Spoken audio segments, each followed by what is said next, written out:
a caminhar guiado por tua mão em tua lei.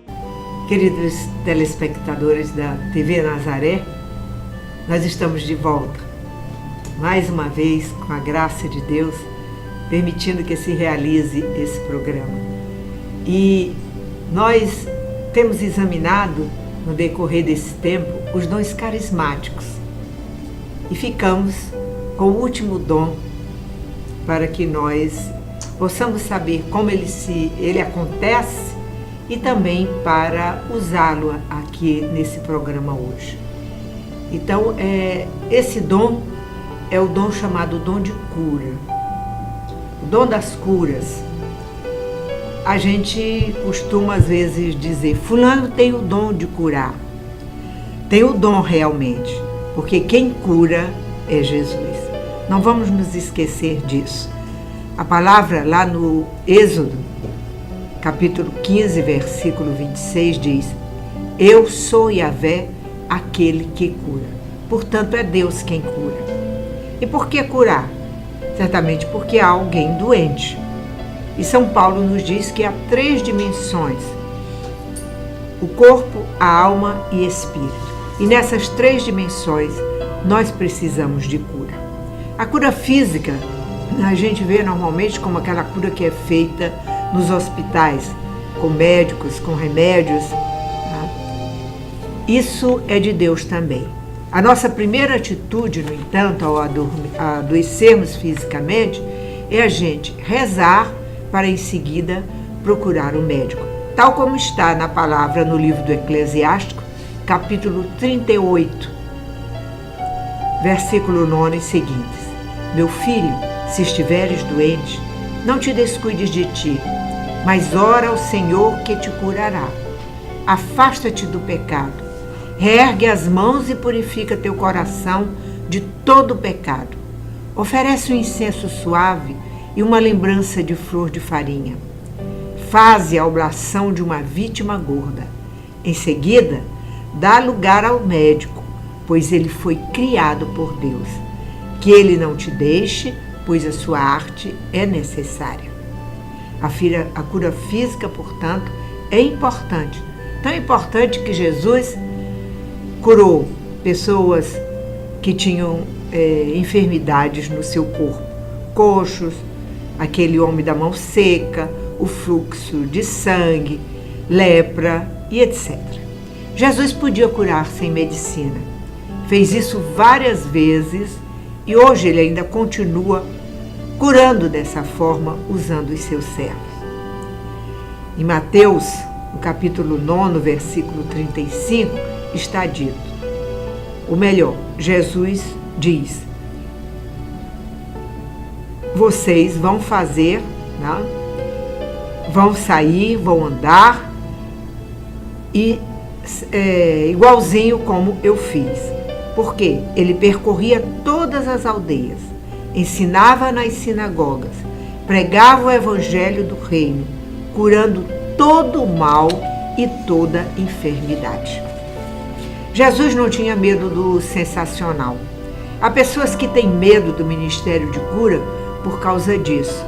Não é uma coisa tão comum, então as pessoas ficam com medo.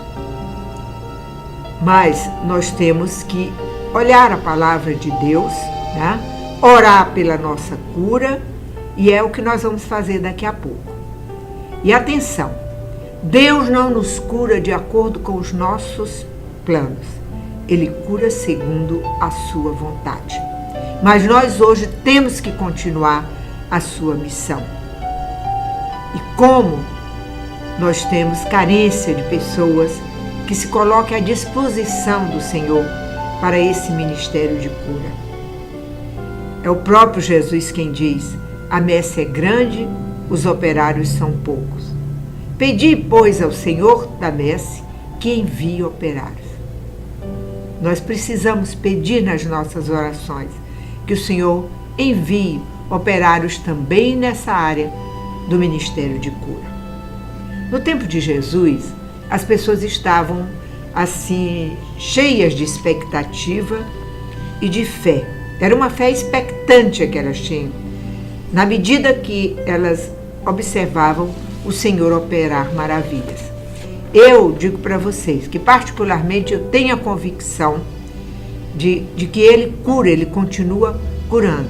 E é por isso que eu não tenho me negado a rezar sempre que possível nesse sentido, pois eu sei que o Senhor se move entre o seu povo com grande poder. Não sou eu que faço, mas é Ele quem faz. A dor, a doença, isso é um mistério, porque na verdade Deus quer que nós estejamos sãos, mas nem todos permanecem assim, adoecem, e nem todos são curados. O Santo Padre, hoje santo, já canonizado, João Paulo II, ele diz numa das suas colocações que o pecado pode fazer com que a pessoa adoeça. Então ele diz que uma das causas é o castigo pelo pecado para a doença. E isso aconteceu lá no deserto. A gente viu aquele povo todo adoecendo, sendo picado por serpentes. Nós vimos o caso de Miriam, irmã de Moisés, que contraiu lepra por causa do pecado. Outro item apontado pelo Santo João Paulo II é Deus permitir a doença como uma prova. Foi o caso de Jó. Jó, que era aquele homem rico, tinha tudo, muita saúde, e de repente ele perde tudo, inclusive essa saúde. Foi uma prova a que Jó foi submetido e que provou que ele amava o Senhor. E o terceiro é um chamado à conversão. Deus permite casos de doença justamente para poder realizar um bem maior. Nós temos que ver também que os sacramentos, eles são propiciadores da cura. A irmã Brígide sempre acentuava isso, que as pessoas deveriam buscar a Eucaristia, ir assistir à missa e comungar, pois ali elas encontrariam a saúde de que estavam necessitadas. Jesus na Eucaristia nos cura. E os outros sacramentos também têm essa possibilidade de trazer a cura. Eu lembro da minha sogra, que ela estava muito doente, nós chamamos o sacerdote para dar a unção dos enfermos, e depois que ela recebeu a unção dos enfermos, aconteceu realmente algo maravilhoso. Ela que estava recebendo soro, ela já não podia se alimentar, ela abriu os olhos e pediu que tirassem tudo aquilo dela e que ela queria uma sopa. O médico estranhou, mas nós nos reunimos e dissemos, bom, se o médico já disse que o caso dela não tem jeito, então vamos fazer a sua vontade. Vamos providenciar a sopa para que ela tome. E ela tomou essa sopa por mais de 3 anos, até que realmente ela fosse para a eternidade. Então foi o sacramento da unção dos enfermos, nós temos certeza disso, né? E há o caso também de curas graduais, são aquelas que requerem uma continuidade de oração. Você precisa orar, orar, orar para a cura acontecer. Nesse tempo, Deus certamente está realizando o seu plano. Eu me lembro de ter tido um problema nos cílios e que o médico disse que só seria resolvido com cirurgia. Eu fiz uma cirurgia e pensei, pronto, não vou ter mais problema. Depois, passado alguns meses, eu novamente apresentei o mesmo problema e o médico disse que eu deveria fazer uma nova cirurgia. Eu então falei ao Senhor, Senhor, dessa vez quem vai me curar és tu. E todo dia de manhã, quando eu ia ao espelho, eu colocava a mão sobre os meus cílios e rezava e pedia, Senhor, cura-me, Senhor, cura-me. Levou algum tempo eu fazendo esse tipo de oração, vários dias, mas vários mesmo, até que um dia, quando eu cheguei de manhã para lavar o rosto, eu percebi que aquele problema tinha desaparecido. Então foi graças a essa continuidade de oração que eu fui curada e não precisei daquela cirurgia. Nós temos, além da cura física, a cura do espírito, e só Deus é quem cura. É preciso arrependimento, é preciso a pessoa fazer um propósito de que não vai mais pecar e buscar a confissão. Jesus cura do pecado, que é o que causa a doença, o mal do espírito. E o pecado é o mal maior que existe. É a pior de todas as enfermidades. Jesus foi enviado justamente para tirar o pecado do mundo.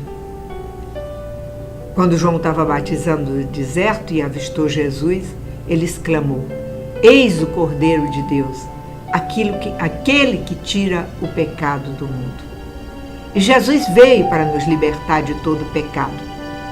O anjo, quando falou a José, disse que Maria dará à luz um filho, a quem porás o nome de Jesus, porque ele salvará o seu povo de seus pecados.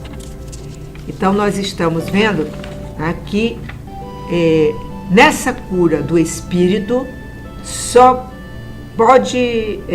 ela só pode ser realizada se realmente nós buscarmos o sacramento da reconciliação, se nós tivermos esse arrependimento.